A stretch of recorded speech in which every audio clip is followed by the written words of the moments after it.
Halo sobat semua, selamat datang kembali di channel novel kita. Sebelum kita lanjutkan ceritanya ini, ayo jangan lupa subscribe, like, komen, share, dan nyalakan lonceng notifikasinya agar mendapatkan notifikasi video terbaru ketika Mimin upload videonya.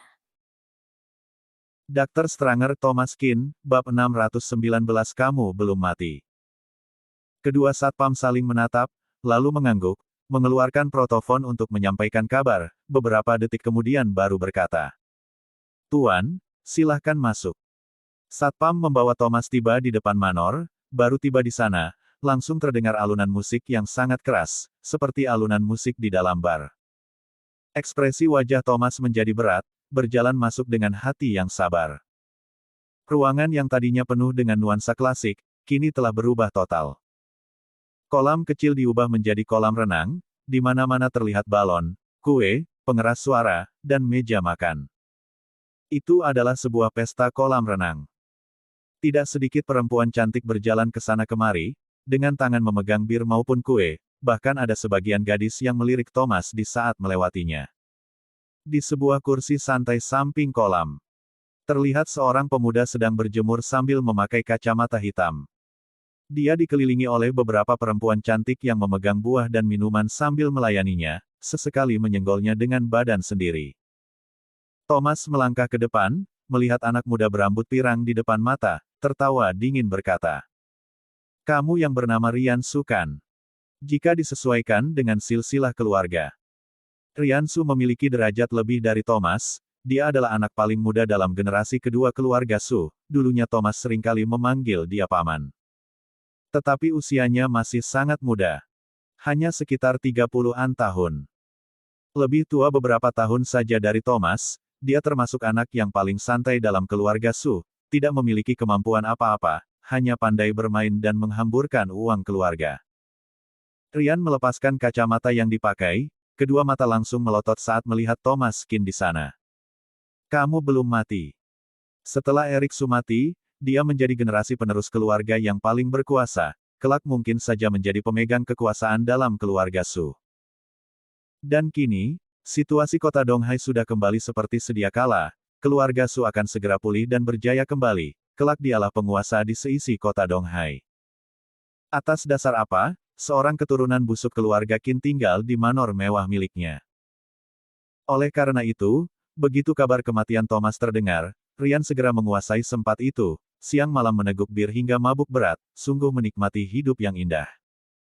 Thomas tersenyum dingin, berkata, keluarga Su saja masih hidup, untuk apa aku buru-buru mati?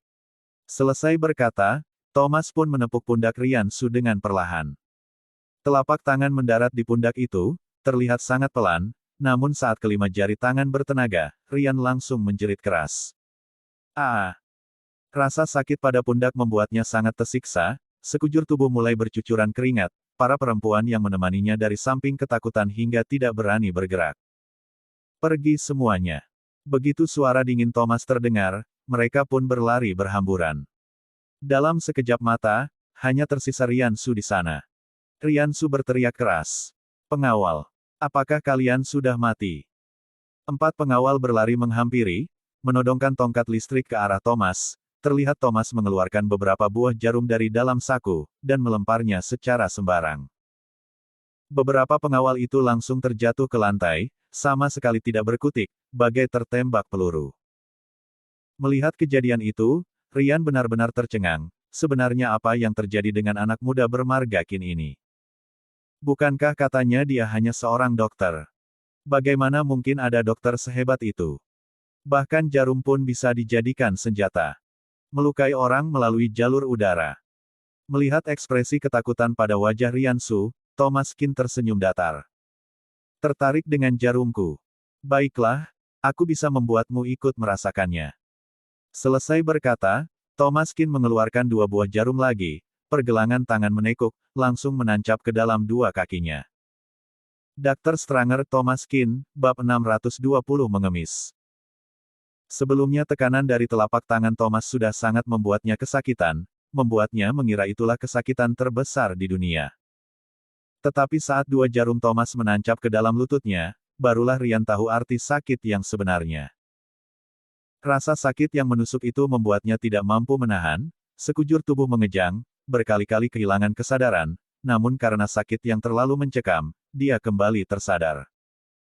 Inilah pergantian antara hidup mati yang sebenarnya, tersiksa di antara keadaan sadar dan tidak sadar. Dalam waktu 10 menit, kedua kaki Rian benar-benar kehilangan rasa, seolah telah lumpuh. Tetapi dia malah merasakan suatu kebebasan, akhirnya menghela nafas dengan lega. Thomas menepuk pundak Rian, kali ini tidak lagi menyiksanya, hanya menepuk dengan pelan. 10 tahun yang lalu, kamu baru berusia belasan tahun, kematian keluarga Qin tidak melibatkanmu, oleh karena itu aku berikan kamu kesempatan untuk terus hidup. Sekarang juga pergi dan beritahu ayahmu, suruh dia siapkan semuanya dengan baik, 3 hari lagi aku akan pergi mengambil nyawanya. Pergilah. Setelah Thomas selesai bicara, Rian bagai terbebas dari beban besar, langsung terguling, jatuh ke bawah lantai. Kedua kaki tidak mampu digerakkan. Rian Su hanya bisa merangkak ke depan. Dengan kondisi hanya mengenakan celana renang. Dia yang terbiasa hidup mewah, kini baru merangkak beberapa meter saja sudah mengalami luka lecet di mana-mana. Perjalanan ini benar-benar menyakitkan baginya. Tiba di rumah, Thomas kembali menelepon Samuel Duan, alhasil tidak dapat terhubung. Seharusnya begitu tiba harus langsung menelepon dia. Tetapi mengingat Samuel Duan dan Rico Pei memiliki anak buah yang cukup banyak, seharusnya tidak akan terjadi masalah besar, pada akhirnya memutuskan untuk menelepon mereka terakhir kali. Namun nomor telepon dua orang itu tidak dapat dihubungi, Thomas mulai merasa heran. Nomor telepon Hanson Long juga sama, benar-benar tidak bisa dihubungi. Tidak memiliki cara lain, Thomas terpaksa bersiap-siap keluar mencari. Setelah menempatkan guru ke dalam villa, dia pun berangkat sendiri. Mulai dari mencari ke tempat yang sering didatangi Samuel Duan. Seharusnya bisa menemukan informasi di sana, karena bagaimanapun juga mereka memiliki jumlah anak buah mencapai beberapa ratus, tidak mungkin semua menghilang begitu saja. Saat ini, di sebelah barat kota Donghai, tepatnya di perbatasan dengan kota X, ada sebuah kawasan pemukiman, tempat berkumpulnya para pengemis. Mereka mengenakan pakaian compang camping, sekujur tubuh kotor dan berbau, tidak sedikit dari mereka kekurangan tangan dan kaki. Pengemis juga termasuk salah satu bidang pekerjaan, mereka juga termasuk sebuah perkumpulan masyarakat kecil, pendatang baru harus menaati beberapa aturan yang telah ditetapkan. Orang satu bidang adalah musuh, ini adalah peraturan yang tidak pernah berubah dari dulu. Seorang pengemis berbadan besar berjalan keluar dari keramaian. Hari-hari biasa dia jarang sekali keluar meminta-minta, sebab dengan badan besar dan kekar sepertinya, akan sangat sulit mendapatkan rasa simpati dari orang lain. Tetapi dia adalah ketua dari perkumpulan pengemis di sana, semua orang harus mendengar perkataannya. Melihat 3 orang yang baru datang, pengemis ini berjalan mendekat, menendang perlahan menggunakan kaki. Kalian bertiga, yang baru datang, siapa nama kalian?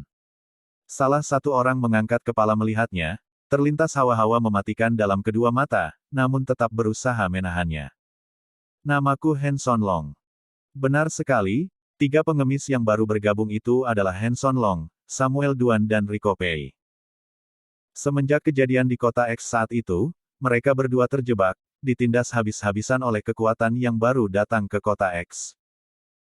Bos kota X yang baru bernama Filbert Gao, awalnya sangat terkenal di kota X, tetapi tak disangka dia malah merampas wilayah kota Donghai. Menyerang mereka hingga berakhir seperti sekarang. Kaki Samuel Duan dan Rico Pei dipatahkan, kini 2 kaki mereka sama sekali tidak bertenaga, hanya bisa berlutut di lantai. Bagaimanapun juga mereka pernah menjadi pimpinan, kini malah harus lumpuh dan meminta-minta di jalanan, sesungguhnya sangatlah memalukan. Bersambung. Titik.